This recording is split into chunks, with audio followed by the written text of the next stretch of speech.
శ్రీ సాయినాథాయ నమః. శ్రీ సాయి సచ్చరిత్రము 2వ రోజు పారాయణము, శుక్రవారము, 8వ అధ్యాయము. మానవ జన్మ ప్రాముఖ్యము, సాయిబాబా భిక్షాటనము, బాయిజాబాయి సేవ, సాయిబాబా పడకజాగా, కుశాల్ చంద్పై వారి ప్రేమ. మానవ జన్మ యొక్క ప్రాముఖ్యము. ఈ అద్భుత విశ్వమందు భగవంతుడు కోటానుకోట్ల జీవులను సృష్టించి ఉన్నాడు. దేవ, యక్ష, గంధర్వాదులు, జంతు కీటకాదులు, మనుష్యులు మొదలగు వానిని సృష్టించెను. స్వర్గము, నరకము, భూమి, మహాసముద్రము, ఆకాశమునందు నివసించు జీవకోటి అంతయును సృష్టించెను.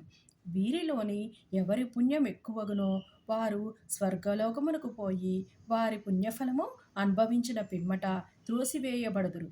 ఎవరి పాపం ఎక్కువగునో వారు నరకమునకు పోదురు. అచట వారు పాపములకు తగినట్లు బాధలను పొందెదరు. పాపపుణ్యములు సమానమగునప్పుడు భూమిపై మానవులుగా జన్మించి మోక్ష సాధనమునకై అవకాశము గాంచెదరు. వారి పాపపుణ్యములు నిష్క్రమించినప్పుడు వారికి మోక్షము కలుగును. వెయ్యేల మోక్షము గాని పుట్టుక గాని వారు వారు చేసుకున్న కర్మపై ఆధారపడి ఉండును. మానవ శరీరము యొక్క ప్రత్యేక విలువ. జీవ కోటి అంతటికిని ఆహారము, నిద్ర, భయము, సంభోగము సామాన్యము. మానవునికివిగాక మరొక ప్రజ్ఞ గలదు, అది ఏ జ్ఞానము.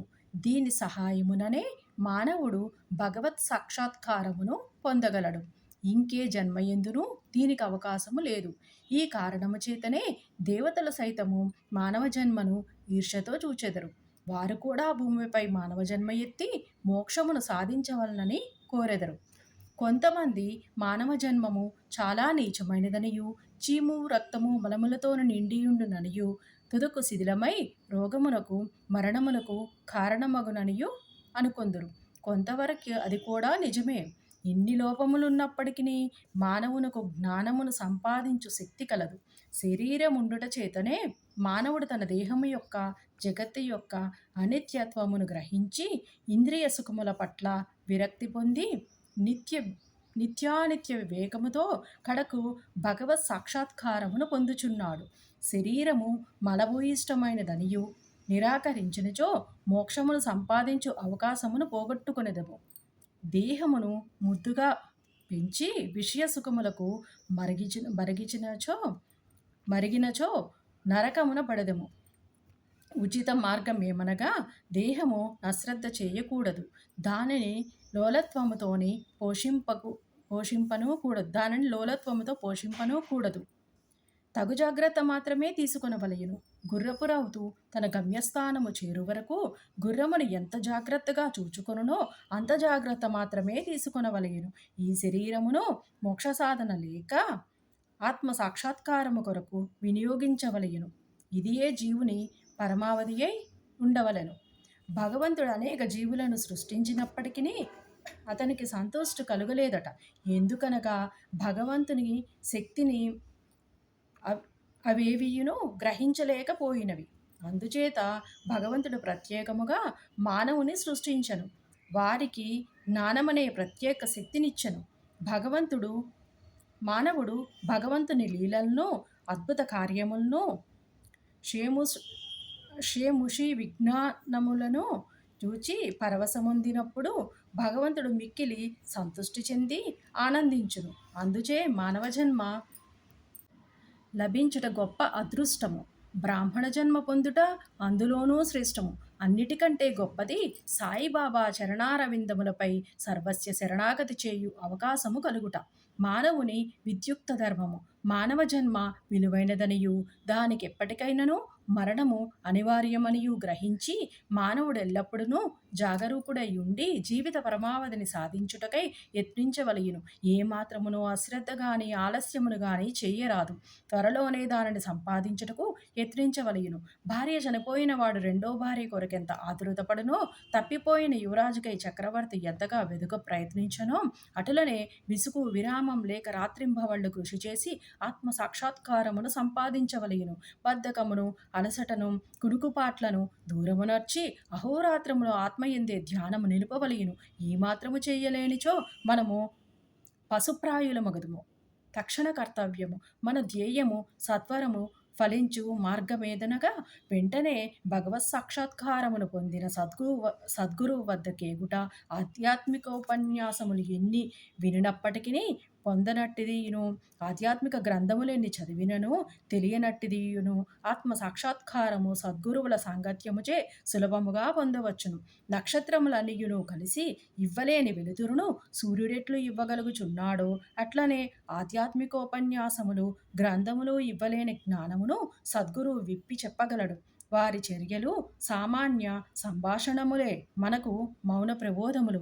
శాంతి, క్షమ, వైరాగ్యము, దానము, ధర్మము, మనోదేహములను స్వాధీనమందించుకొనుట, అహంకారము లేకుండుట మొదలగు శుభలక్షణములను వారి ఆచరణలోని చూచి భక్తులు నేర్చుకుందురు. వారి పావన చరితములు భక్తుల మనములకు ప్రబోధము కలుగజేసి వారిని పారమార్థికముగా ఉద్ధరించును. సాయిబాబా అట్టి మహాపురుషుడు, సద్గురువు. బాబా సామాన్య ఫకీరు వలె సంచరించుచున్నప్పటికీ వారెప్పుడునూ ఆత్మానుసంధానమునందే నిమగ్నులగుచుండిరి. దైవభక్తి గల పవిత్ర హృదయములు వారికి సదా ప్రీతిపాత్రులు. వారు సుఖములకు ఉప్పొంగువారు కారు, కష్టముల వలన కృంగిపోవారు కారు. రాజైనను నిరుపేదైనను వారికి సమానమే. తమ దృష్టి మాత్రమున ముష్టివాణిని చక్రవర్తిని చేయగల శక్తి ఉన్నప్పటికీ బాబా ఇంటింటికి తిరిగి భిక్షనెత్తడివారు. వారి భిక్ష ఎట్టిదో చూతము. బాబా యొక్క భిక్షాటనము షిరిడీ జనులు పుణ్యాత్ములు. ఎందుకనగా వారి ఇండ్ల ఎదుటనే కదా బాబా భిక్షుకుని వలె నిలిచి అమ్మా రొట్టె ముక్క పెట్టు అనుచు దానిని అందుకొనుటకు చేయి చాచడివారు. చేత ఒక రేకుడబ్బా పట్టుకొని భుజానికి ఒక గుడ్డజోలె తగిలించుకుని భిక్షాటనకు పోయేడివారు. బాబా కొన్ని ఇండ్లకు మాత్రమే భిక్షకు పోయేడివారు. పులుసు, మజ్జిగ వంటి ద్రవ పదార్థములు, కూరలు మొదలగునవి రేకుడబ్బాలో పోసుకునేవారు. అన్నము, రొట్టెలు మొదలగునవి జోలలోనే వేయించుకునేవారు. బాబాకు రుచి అనున్నది లేదు. వారు జిహ్వను స్వాధీనమందించుకొనిరి. కావున అన్ని పదార్థములను రేకుడబ్బాలోనే జోలెలోనూ వేసుకొనివారు. అన్ని పదార్థములను ఒకేసారి కలిపివేసి భుజించి సంతృష్టి చెందేవారు. పదార్థముల రుచిని పాటించేవారు కాదు. వారి నాలుకకు రుచి అనున్నది లేనట్టే కాన్పించుచుండెను. బాబా భిక్షకు ఒక పద్ధతి, కాలనియమము లేకుండెను. ఒక్కొక్క దినము కొన్ని ఇండ్ల వద్ద మాత్రమే భిక్ష చేసడివారు. ఒక్కొక్కసారి 12 సార్లు కూడా భిక్షకు వెళ్ళేవారు. భిక్షలోని దొరికిన పదార్థములన్నింటినీ ఒక మట్టి పాత్రలో వేసేవారు. దానిని కుక్కలు, పిల్లులు, కాకులు విచ్చలవిడిగా తినుచుండెడివి. వాటిని తరిమేవారు కారు. మసీదు తుడిచి శుభ్రము చేయు స్త్రీ 10-12 రొట్టె ముక్కలను నిరాటంకముగా తీసుకొనుచుండెడిది. కుక్కలకు, పిల్లులకు కూడా కలలో సైతము అడ్డుపెట్టనివారు. ఆకలితో ఉన్న పేదల ఆహారమును అడ్డు చెప్పుదురా? ఫకీరు పదవియే నిజమైన మహారాజ పదవి అనియు అదియే శాశ్వతమనియు మామూలు సిరి సంపదలు క్షణభంగురాలనియు బాబా అనుచుండెడివారు. ఆ పావన చరితుని జీవితం వంటి జీవితమే గదా మిగులు ధన్యమైనది. మొదట షిరిడీ ప్రజలు బాబానొక పిచ్చి ఫకీరనియు భావించి అటులనే పిలిచేవారు. భోజనోపాధికై రొట్టె ముక్కలకై గ్రామంలోని భిక్షనెత్తి పొట్టపోసుకున్నాడు. పేద ఫకీరన్నా ఎవరికి గౌరవమేమియుండును? కాని ఈ ఫకీరు పరమ విశాల హృదయుడు, ఉదారుడు, ధనాపేక్ష లేసమాత్రము లేని నిరాసక్తుడు. బాహ్యదృష్టికి వారు చంచలునిగను స్థిరత్వము లేనివారుగాను కాన్పించును. లోనవారు స్థిర చిత్తులు.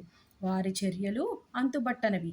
ఆ కుగ్రామములోని కూడా బాబాను ఒక గొప్ప మహాత్మునిగా గుర్తించి సేవించిన ధన్యజీవులు కొద్దిమంది కలరు. అట్టివారిలోని ఒకరి వృత్తాంతం ఇక్కడ చెప్పబోవుచున్నాను. బాయిజాబాయి యొక్క ఎనలేని సేవ. తాత్యాకోతే పాటీలు తల్లి పేరు బాయిజాబాయి.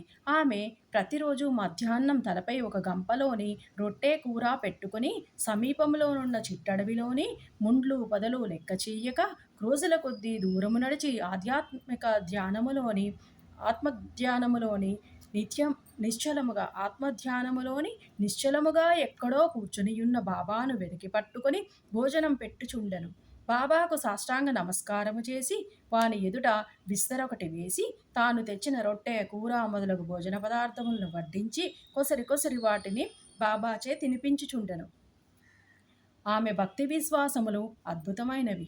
ఎనలేని ఆమె సేవను బాబా చివరి వరకును మరవలేదు. ఆమె సేవకు తగినట్లు ఆమె పుత్రుడగు తాత్యా పాటీలును ఎంతో ఆదరించి ఉద్ధరించను.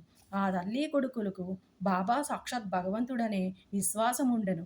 కొన్ని సంవత్సరముల తదుపరి బాబా అడవులకు పోవుట మాని మసీదులోనే కూర్చుండి భోజనము చేయసాగిరి. అప్పటి నుంచి పొలములోని తిరిగి బాబాను వెతికి పట్టుకుని శ్రమ బాయిజాబాయికి తప్పినది. ముగ్గురి ముగ్గురి పడక స్థలము. ఎవరి హృదయమునందు సదా వాసుదేవుడు నివసించుచుండునో అట్టి మహాత్ములు ధన్యులు. అట్టి మహాత్ముల సాంగత్యము లభించిన భక్తులు గొప్ప అదృష్టవంతులు. తాత్యాకోతే పాటీలు మహల్సాపతి ఇద్దరు కూడాను అట్టి అదృష్టశాలురు.